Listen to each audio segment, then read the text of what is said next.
Afirmacijos tai yra paprasti, trumpi, bet galingi sakiniai arba frazės, kurios yra skirtos paveikti mintis.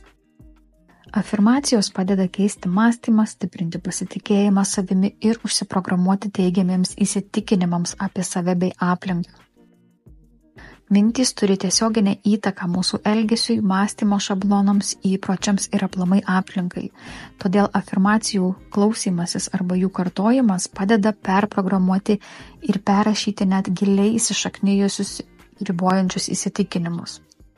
Su savo naujais įsitikinimais galime kurti naują savo tikrovę, kitokį gyvenimą. Reguliariai klausantis arba kartojant pozityvius teiginius, jie tampa mums lyg norma ir vis lengviau įsitvirtina mintyse, įsirašo į pasąmonę ir ilgainiui pradeda veikti mūsų kasdieniniuose įpročiuose ir net atsispindi mūsų reakcijose. Pozityvūs teiginiai gali netgi sumažinti nerimą, stresą, pakelti produktyvumą, motyvuoti ir vėl iš naujo padėti atrasti gyvenimo džiaugsmą. Reguliarus afirmacijų kartojimas nebukai, bet išjaučiant kiekvieną žodį ar frazę padeda daug greičiau persiprogramuoti. Afirmacijos yra labai naudingos tiems, kurie turi žemesnę savivertę, kuriuos nuolat lydi abejonės ir kurie dažnai susiduria su baimėmis. Kartojant pozityvius teiginius, žmogus įsikalba ir įsitvirtina savo mintį, kad jis yra pakankamas ir vertas gerų dalykų. Tai skatina labiau tikėti pačiu savimi, savo galimybėmis ir mažina baimę susidurti su iššūkiais ir pokyčiais. Naudojant afirmacijas, žmogus gali lengviau sutelkti dėmesį į savo norimus tikslus ir žingsnius, vedančius link jų pasiekimo.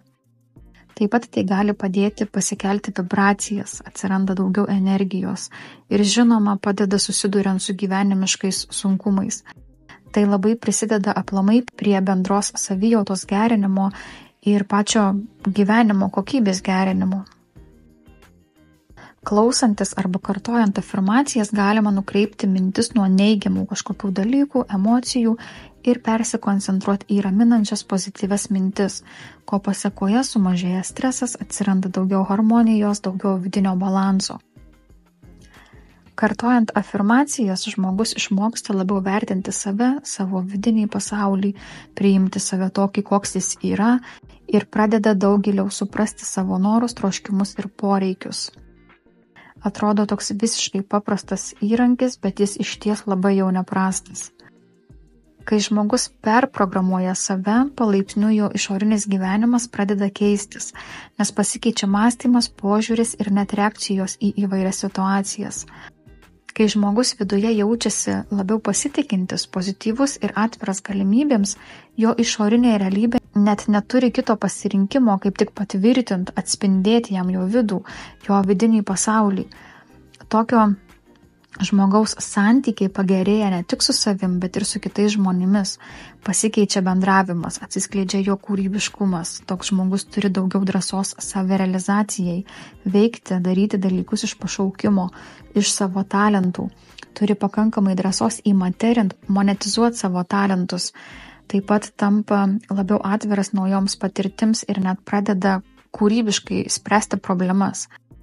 Labai daug didingų dalykų slypi visiškam paprastume, o paradoksalu, bet dažnas žmogaus įsitikinimas yra toks, kad tuos didingus dalykus galima pasiekti tik vos ne per kažkokius tai stebuklus ir didelius darbus ir vargus. Bet iš tikrųjų, vėlgi, tai yra tik įsitikinimas, kuris gali būti pakeistas paprastu, bet galingu įrankiu afirmacija.